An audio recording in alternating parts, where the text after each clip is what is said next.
এক রাজার এক যুদ্ধবাজ হাতি ছিল। সেই হাতিটি প্রত্যেকটা যুদ্ধে রাজাকে বিজয় এনে দিত। এক সময় সেই হাতিটি বুড়া হয়ে গেল। রাজামশাই সসম্মানে ওই হাতিটিকে এক জায়গায় আরাম করার জন্য ছেড়ে দিল। একদিন ওই হাতিটি পানি খেতে যেয়ে দিঘির কাদার মধ্যে এমন একটা জায়গায় আটকে গেল যেখান থেকে বের হওয়া ওই হাতির জন্য একেবারে অসম্ভব। এদিকে হাতির এই খবর শুনে তো রাজার কলিজা নাড়া দিয়ে উঠল।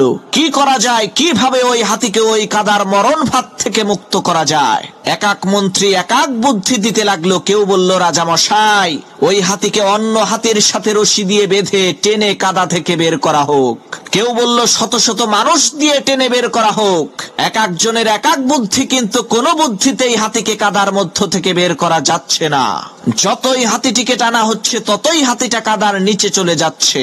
এমন সময় সবচাইতে যে বৃদ্ধ মন্ত্রী সে বলে উঠল, রাজামশাই, যতই টেকনিক খাটান আর যতই কৌশল খাটান, কোন কৌশল আর কোন টেকনিক দিয়েই এই হাতিকে আপনি এখান থেকে বের করতে পারবেন না। রাজামশাই, এই হাতিকে বের করতে হলে আমাদেরকে ওই কাজটাই করতে হবে যেটা আমরা 20 বছর আগে করতাম। যুদ্ধের দামামা বাজিয়ে দেন, অস্ত্রে শস্ত্রে সজ্জিত বাহিনীর মাধ্যমে তরবারির ঝনঝনানি শব্দতে যুদ্ধের মহল তৈরি করে ফেলুন। মন্ত্রীর কথা অনুযায়ী রাজা তাই করল।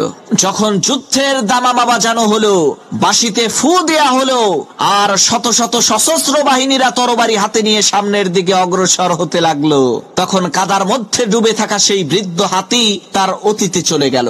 আরে আমি তো ওই হাতি যে শত শত যুদ্ধে এই রাজ্যকে বিজয়ী করেছি। আরে আমি তো ওই হাতি যাকে দেখে শত্রু বাহিনীর সদস্যরা পৃষ্ঠ প্রদর্শন করে পালিয়ে যেত। ওই হাতি তার অতীতের বীরত্বের কথা চিন্তা করে বিনা রশিতে ওই কাদার মধ্য থেকে উঠে আসলো।